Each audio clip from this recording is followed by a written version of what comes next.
Ever feel like you're stuck in a loop with your sales order approvals? Like just when you think you're done, a tiny change pops up and bam, back to square one for the whole approval process. Yeah, it's a pretty common headache for businesses using these workflows. A real efficiency killer. Absolutely. So, to help us untangle this knot, particularly within Acumatica, we've got some insights from Balaji.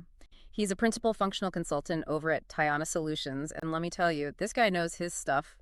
Over 13 years in the ERP world, and he's deep dived into like over 500 different Acumatica scenarios. Wow, that's impressive.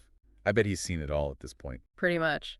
So today we're zeroing in on this issue of reapprovals in Acumatica that Balaji's been tackling. The thing is, right now the system's kind of rigid. Any tweak to an approved sales order, like changing the delivery date even by a day, adjusting the price slightly, or switching the salesperson, it all triggers a full reapproval from scratch. Oof, that sounds like a pain. Especially if it's just a minor change that shouldn't really need that whole approval chain to fire up again. Exactly. And that's where Balaji's solution comes in.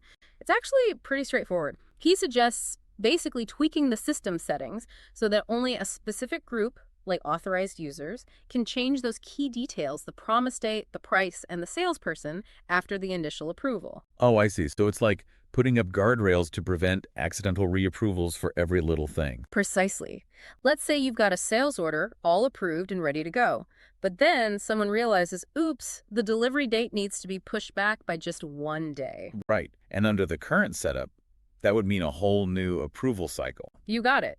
But with Balaji's solution, that wouldn't happen. A regular user wouldn't even have the ability to change the date and kick off that whole process. Only an authorized person could make that kind of edit. Gotcha. So it streamlines things, but still keeps those important checks in place if a bigger change, one that actually does need reapproval, happens down the line.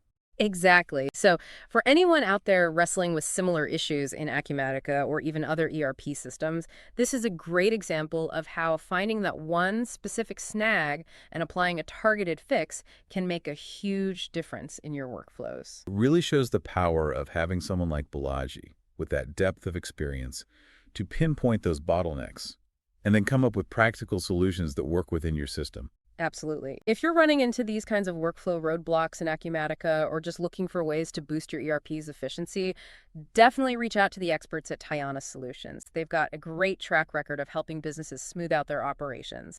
Give them a call at 678-910-2774. You won't regret it. This whole conversation has me thinking, how many other hidden inefficiencies are lurking within our ERP systems, just waiting for a clever solution to unlock that extra productivity? That's a great question to ponder. Thanks for joining us for this deep dive.